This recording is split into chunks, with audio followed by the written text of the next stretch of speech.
Hi guys! For today's video, gagawa tayo ng homemade avocado with condensed milk, white sugar, powdered milk, condensed milk, tube ice, at smashed avocado.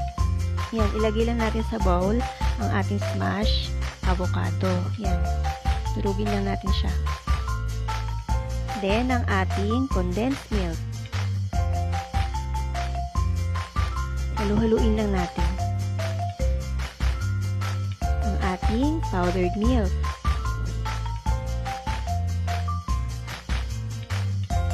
Then, ang ating white sugar.